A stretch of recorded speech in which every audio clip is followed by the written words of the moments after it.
Hello everyone, steno with Arihant पर आपका स्वागत है। एडिक्टेशन मेवाड़ सीरीज से है जो कि 85 शब्द मिनट प्रति मिनट पर आपको दी जाती है। इसके अलावा एक और इन्फॉर्मेशन, आज से इस चैनल पर 3 डिक्टेशन आपको प्रोवाइड की जाएंगी। चलिए तो आगे बढ़ते हैं।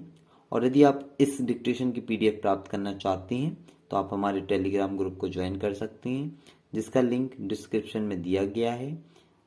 और वीडियो को ज़्यादा से ज़्यादा शेयर ज़रूर करें ताकि ज़्यादा से ज़्यादा लोग इसका यूज़ कर सकें। सबके लिए उपयोगी रहेगी ये, किसी भी एग्ज़ाम की तैयारी आप कर रहे हों।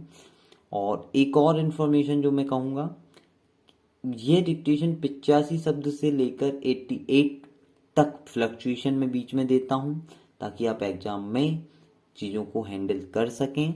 चलिए तो डिक्टेशन प्रारंभ करते हैं। डिक्टेशन 5 सेकंड बाद।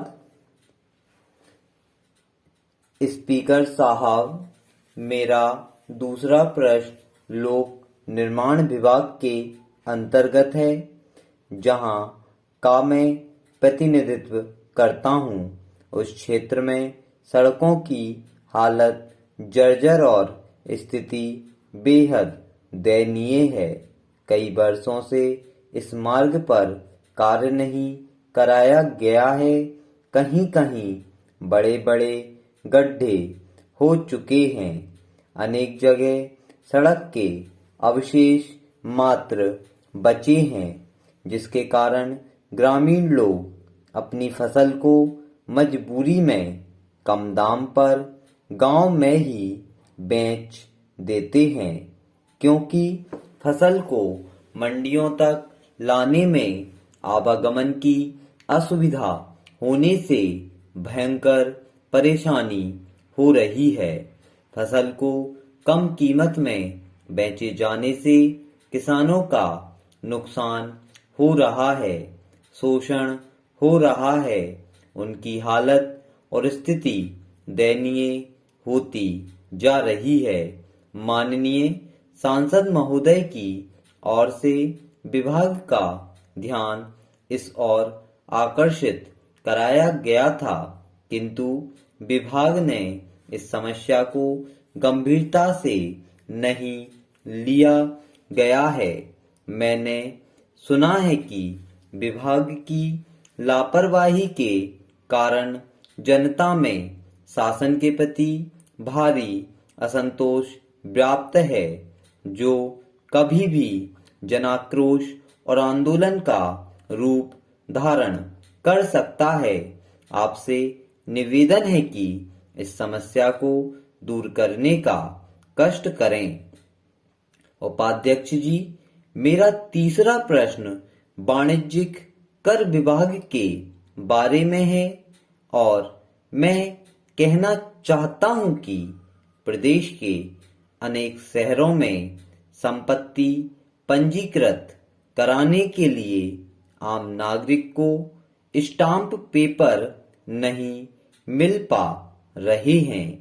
कभी कभी स्थिति यह होती है कि 10 रुपए से लेकर 25,000 रुपए की कीमत वाले स्टाम्प पेपर बाजार में उपलब्ध नहीं रहते हैं।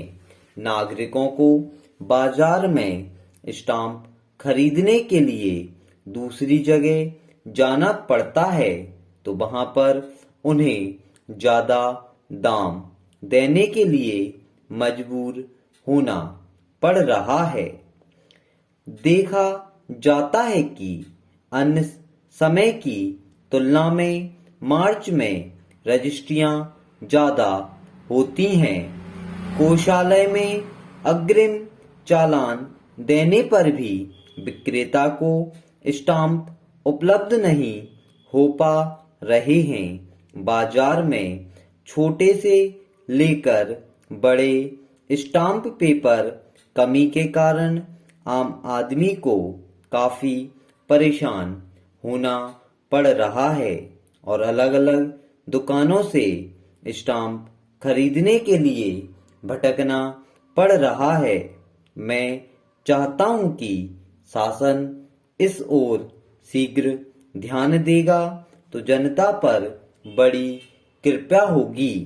जनता का कष्ट दूर होगा, जनता की परेशानी दूर होगी। श्रीमान जी, कृषक अनशन पर बैठे हुए हैं। वर्षा न होने से संबंधित धान की रोपाई का कार्य नहीं हो पाया। मात्र थोड़ी सी रोपाई हो पाई, उसमें भी फसल नहीं हुई। किसानों द्वारा प्रशासन को ज्ञापन देकर मुआवजा देने के लिए मांग की गई है। फसल बीमा की राशि की मांग की गई है, किंतु उन्हें राशि नहीं मिल पाई और न ही शासन द्वारा किसी भी प्रकार की राहत दी गई है।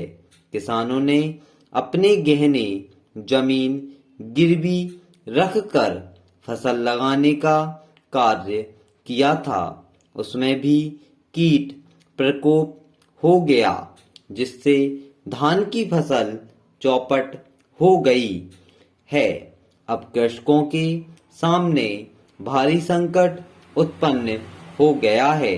उन्होंने इस बार की फसल से हुआ मुनाफा कर्ज वसूली में सहकारी समिति को दे दिया है। अब संकट इस बात का है कि बाजार से लिया गया ऋण कैसे चुकाया जाए, कैसे अदा करें और आने वाले समय में किस प्रकार से खेत की बुआई करें। इस विकराल समस्या से निपटने के लिए कृषक जन भारी चिंता में हैं। उनके सामने भूखों मरने की नौबत आ गई है। किसान इस समस्या को लेकर लगातार 5 दिन से आमरण अनशन पर बैठे हुए हैं। शासन की इस उपेक्षापूर्ण एवं धान उत्पादकों के प्रति भेदभावपूर्ण नीति से ऊब चुका है। उनकी सुनवाई नहीं हो रही है।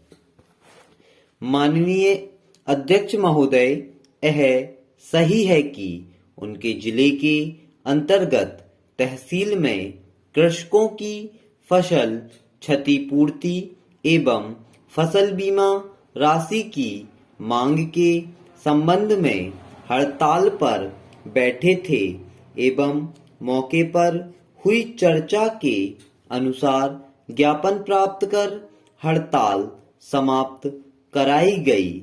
कृषकों को दी जाने वाली फसल बीमा राशि की मांग का प्रस्ताव जिला सहकारी केंद्रीय बैंक मर्यादित के माध्यम से एग्रीकल्चर बीमा कंपनी को प्रेषित किया गया है। जहां तक रबी फसल का प्रश्न है, इस संबंध में जांच की जा रही है। कृषि विभाग से भी इस संबंध में प्रस्ताव प्राप्त किया जा रहा है। तदुपरांत आगामी कार्यवाही की जा सकेगी। कीट प्रकोप से किसी प्रकार की फसल नष्ट होना नहीं पाया गया है। भूख से मरने की कोई स्थिति निर्मित नहीं हुई है। शासन द्वारा धान उत्पादक कृषकों के प्रति कोई भेदभाव नहीं किया जा रहा है और न ही शासन के प्रति कोई आक्रोश व्याप्त है। महोदय, अमेरिका की सहायक विदेश मंत्री और दक्षिण एशिया मामलों की प्रभारी ने भारत पाकिस्तान के बीच कश्मीर सहित अन्य विवाद को हल कराने में उनकी तरफ से मध्यस्थता करने संबंधी किसी भी संभावना से इनकार कर दिया है। उन्होंने परमाणु अप्रसार के बारे में कल आयोजित सम्मेलन में स्पष्ट रूप से कह दिया था कि वह दोनों देशों के अंदर चल रहे विवादों को हल कराने के संबंध में कोई भूमिका अदा नहीं करेगा। इस संबंध में सबसे पहले भारत और पाकिस्तान अपने आपसी मतभेद मिटाने के लिए पहल करें। उसी आधार पर उनकी सहायता की जा सकती है। आज एक दशक पहले की तुलना में समस्या का समाधान और मुलाकात करने के लिए उपयुक्त वातावरण है। जहां तक मैं समझता हूं कि शीत युद्ध समाप्ति के बाद से दक्षिण एशिया की परिस्थितियों में अब काफी कुछ बदलाव आ गया है।